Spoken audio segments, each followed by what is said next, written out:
ketemu lagi bareng Bu Vivi di mata pelajaran Sosiologi kelas 12 semester 1. Pada kesempatan kali ini, kita nggak akan jauh-jauh. Kita masih tetap membahas mengenai perubahan sosial. Setelah sebelumnya, kita banyak sekali membahas bagaimana dampak positif daripada perubahan sosial maupun dampak negatif daripada perubahan sosial. Kita juga sudah membahas bagaimana konsep modernisasi menjadi salah satu dampak juga daripada perubahan sosial.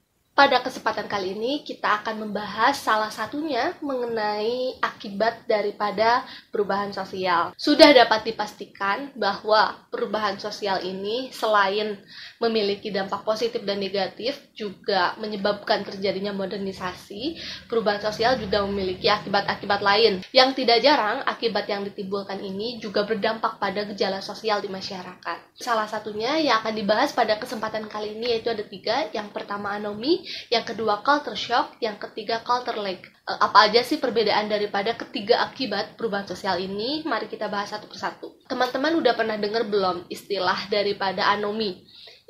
Anomi ini adalah sebuah akibat yang ditimbulkan karena adanya perubahan sosial di masyarakat. Anomi ini adalah suatu keadaan di mana seseorang sudah tidak memiliki pegangan dalam menjalani kehidupan. Salah satu hal yang menandainya adalah lunturnya sebuah kebudayaan maupun nilai dan norma di masyarakat, luntur maupun sama sekali hilang di masyarakat. Jadi anomi ini adalah sebuah keadaan di mana masyarakat sudah nggak punya lagi nih pegangan hidup. Mereka sudah tidak mengacu pada nilai dan norma di masyarakat, yang bahkan kebudayaan-kebudayaan asli mulai luntur dan bahkan hilang. Yang kedua adalah culture shock atau keguncangan kebudayaan. Culture shock ini adalah suatu keadaan di mana seseorang tidak siap menerima kebudayaan baru. Kebudayaan baru yang datang ini sifatnya asing dan tiba-tiba. Jadi kalau kalian pernah melihat nih ya, di suatu masyarakat ketika mereka tidak siap dalam menerima kebudayaan baru, akhirnya mereka mengalami culture shock. Atau mungkin kita juga pernah mengalami kali ya culture shock. Misalnya ketika kalian berkunjung ke Amerika Serikat atau ke Korea Selatan, kalian sulit beradaptasi dengan makanannya, sulit beradaptasi dengan lingkungannya. Nah, keadaan-keadaan seperti itu adalah suatu keadaan yang dapat dikategorikan sebagai culture shock atau keguncangan kebudayaan. Yang ketiga adalah culture lag. Culture lag ini disebut juga sebagai ketertinggalan kebudayaan. Suatu keadaan di mana salah satu komponen budaya tidak dapat beradaptasi atau menyesuaikan diri dengan kebudayaan lain, yang pada akhirnya ketertinggalan kebudayaan ini menjadi salah satu akibat daripada terjadinya perubahan sosial. Mungkin teman-teman pernah mendengar bahwa ada beberapa bahasa daerah yang hilang di Indonesia. Nah, salah satu penyebabnya adalah culture lag, ketertinggalan kebudayaan. Komponen budaya dalam hal ini adalah bahasa daerah menjadi hilang karena ditinggalkan dan tidak dapat menyesuaikan diri. Oke, selanjutnya selain daripada pembahasan mengenai akibat perubahan sosial, pada kesempatan kali ini Bu Vivi juga akan membahas mengenai perilaku masyarakat sebagai dampak daripada perubahan sosial. Mungkin sebelum-sebelumnya Bu Vivi pernah menjelaskan sedikit bahwa salah satu dampak perubahan sosial ini memang berpengaruh pada perilaku manusianya. Nah, pada kesempatan kali ini mari kita bahas lebih dalam. Perilaku masyarakat dalam menerima perubahan sosial ini beraneka macam. Salah satunya yang pertama adalah penyesuaian atau adaptasi. Pada praktiknya bahwa masyarakat yang mencoba menyesuaikan diri atau beradaptasi dengan perubahan sosial ini ternyata dapat dibagi lagi menjadi 2. Yang pertama ada adjustment atau penyesuaian, dan yang kedua ada maladjustment atau ketidaksesuaian sosial. Adjustment ini adalah suatu keadaan di mana memang masyarakat mencoba untuk beradaptasi atau menyesuaikan diri dengan perubahan sosial yang baru tersebut. Itu artinya karakteristik pada masyarakat masyarakat yang mampu menyesuaikan diri ini adalah suatu karakter di masyarakat yang memang tidak kaku atau luwes. Jadi apabila kalian, teman-teman semua generasi Z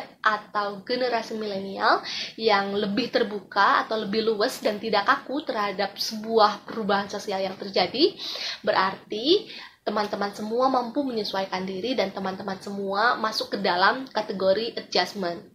Nah, berbanding terbalik dengan adjustment, yang kedua adalah maladjustment. Maladjustment ini adalah suatu keadaan di mana masyarakat tidak mampu menyesuaikan diri atau tidak mampu beradaptasi dengan perubahan sosial yang baru. Karena maladjustment ini adalah sebuah ketidaksesuaian sosial yang pada akhirnya apabila ini terus berlanjut, maka kemungkinan anomi di masyarakat semakin tinggi. Selain penyesuaian dan adaptasi, ada juga yang disebut sebagai disintegrasi atau reintegrasi. Disintegrasi ini adalah sebuah keadaan di mana tidak adanya suatu keserasian pada komponen-komponen kebudayaan di masyarakat. Itu artinya antara kebudayaan yang lama dan kebudayaan yang baru sama sekali tidak dapat menyatu, sama sekali tidak dapat menyesuaikan diri, sama sekali tidak dapat beradaptasi, yang pada akhirnya ketidakserasian tersebut menciptakan sebuah anomi juga di masyarakat. Selain daripada itu, disintegrasi ini juga dapat dirumuskan sebagai proses memudarnya nilai-nilai dan norma-norma di masyarakat. Yang pada akhirnya tentu saja karena masyarakat kehilangan nilai dan norma, maka potensi atau kemungkinan terjadinya anomi semakin besar. Kebalikan daripada disintegrasi ini adalah reintegrasi. Reintegrasi adalah sebuah keadaan di mana masyarakat memiliki kesadaran lebih. Masyarakat yang pada akhirnya menyalurkan pandangan-pandangannya terhadap perubahan sosial yang terjadi. Proses reintegrasi ini juga dapat disebut sebagai sebuah proses terciptanya atau pembentukan norma-norma dan nilai-nilai baru di masyarakat untuk menyesuaikan diri. Jadi masyarakat memerlukan nilai dan norma baru nih untuk menyesuaikan diri terhadap perubahan sosial yang terjadi. Nah, selain daripada penyesuaian atau adaptasi, lalu disintegrasi dan reintegrasi, ada juga yang ketiga nih yang disebut sebagai penolakan dan penerimaan terhadap perubahan sosial. Mungkin dari judulnya aja teman-teman udah dapat memahami ya bahwa ketika perubahan sosial terjadi, ada kemungkinan masyarakat mencoba menerima atau menolak perubahan tersebut. Proses penolakan terhadap perubahan sosial ini, Bu Vivi dapat mencontohkan masyarakat Baduy Dalam misalnya. Masyarakat Baduy Dalam sengaja membatasi diri dari perubahan-perubahan sosial yang terjadi di luar sana. Yang pada akhirnya masyarakat Baduy Dalam masih murni, masih sangat asli dan original bahwa kebudayaan-kebudayaan yang mereka lestarikan diyakini sebagai sebuah kebudayaan yang terbaik, yang pada akhirnya mereka mencoba menutup diri atau membatasi diri terhadap perubahan sosial yang terjadi di luar. Masyarakat Baduy Dalam dapat menjadi contoh terbaik atas penolakan daripada perubahan sosial yang terjadi. Yang kedua adalah proses penerimaan. Proses penerimaan perubahan sosial ini mungkin kita semua dapat disebut sebagai anak kandung perubahan sosial. Mungkin Bu Bibi dapat menyebutnya sebagai anak kandung karena kita semua adalah generasi milenial, kita semua adalah generasi yang memang mampu menyesuaikan diri atau mau menerima kebudayaan baru, mau menerima perubahan sosial yang pada akhirnya mau tidak mau pula kita menjadi membiasakan diri atau menyesuaikan diri terhadap perubahan tersebut. Kita dapat dikategorikan sebagai generasi yang memang menerima perubahan sosial.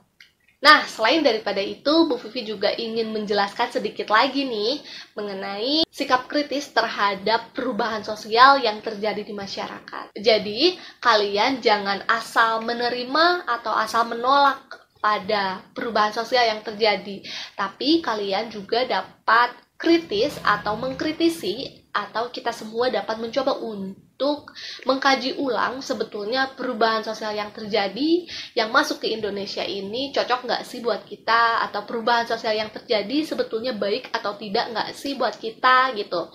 Nah, proses tersebut dapat dikategorikan sebagai upaya mengkritisi terjadinya dampak perubahan sosial. Apa aja sih Bu? Ternyata ada 3 nih. Yang pertama adalah konservatif. Pada dasarnya, sikap konservatif ini adalah sebuah upaya untuk mempertahankan keadaan, kebiasaan, kebudayaan, maupun tradisi yang berlaku. Konsep konservatif ini juga sebuah upaya yang memang mempertahankan kebudayaan lama, mempertahankan pola lama yang sudah menjadi tradisi. Seperti yang tadi Bu Vivi sampaikan, misalnya masyarakat Baduy Dalam. Yang kedua adalah sikap progresif. Sikap progresif ini adalah sebuah sikap yang memang berhasrat untuk mengganti kebudayaan lama dengan tradisi yang betul-betul baru. Jadi, apabila kalian masyarakat yang progresif terhadap perubahan sosial, maka kalian adalah generasi yang memang berhasrat untuk mengganti kebudayaan lama dengan kebudayaan yang baru. Biasanya sikap progresif ini memang berorientasi pada masa depan. Jadi apabila kalian masuk ke dalam kategori progresif, maka kalian akan sangat mudah untuk menyesuaikan diri dan sangat terbuka, luwes, dan tidak kaku terhadap perubahan sosial. Dan yang ketiga adalah moderat. Sikap moderat ini dapat dikategorikan sebagai sebuah sikap yang memang berada di jalan tengah. Kalian tidak konservatif, tapi kalian juga tidak progresif. Sikap moderat ini adalah sikap yang memang berada di tengah. Mungkin kalau menurut Bu Vivi ya, sikap moderat menjadi sikap yang terbaik untuk diupayakan pada diri kita. Karena kita tidak boleh meninggalkan seutuhnya kebudayaan asli atau kebudayaan original kita, tapi kita juga tidak boleh berpacu terlalu dalam terhadap tradisi. Kita juga harus mampu menerima kebudayaan baru, namun kebudayaan baru tersebut harus kita kaji ulang, harus kita kritisi bagus atau tidaknya. Jadi kalau menurut Bu Vivi, sikap moderat ini adalah sikap yang memang harus kita upayakan. Kita tidak boleh meninggalkan kebudayaan lama, tapi kita juga tidak boleh terlalu berhasrat untuk menciptakan sebuah perubahan, karena kebudayaan original atau kebudayaan asli kita, masyarakat kita Indonesia, adalah sebuah kebudayaan memang diupayakan oleh leluhur kita, yang pada akhirnya kita juga harus mencoba untuk menghormati kebudayaan lama.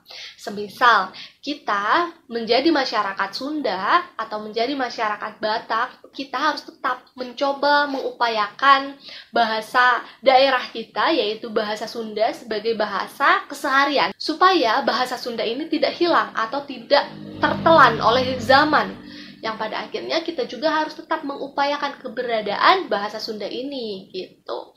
Tapi kita juga tidak boleh terlalu terpaku terhadap kebudayaan lama. Kalau kita terpaku pada kebudayaan lama, kita nggak akan berubah dong. Yang pada akhirnya kita juga harus mau menerima kebudayaan baru. Kita harus mampu menyesuaikan diri. Dan sikap moderat ini menjadi sikap yang memang cukup baik untuk diupayakan di masyarakat kita. Nah, cukup sekian yang dapat Bu Vivi sampaikan. Ada 3 poin ya. Ada 3 poin yang dapat Bu Vivi sampaikan pada kesempatan kali ini. Teman-teman, seperti biasa, jangan lupa untuk merangkum dan mencatat poin-poin yang memang dirasa penting. Juga Bu Vivi tidak akan pernah bosan untuk terus mengatakan dan mengingatkan supaya kalian tetap menjaga diri dan sehat-sehat selalu. Sampai jumpa di kesempatan berikutnya.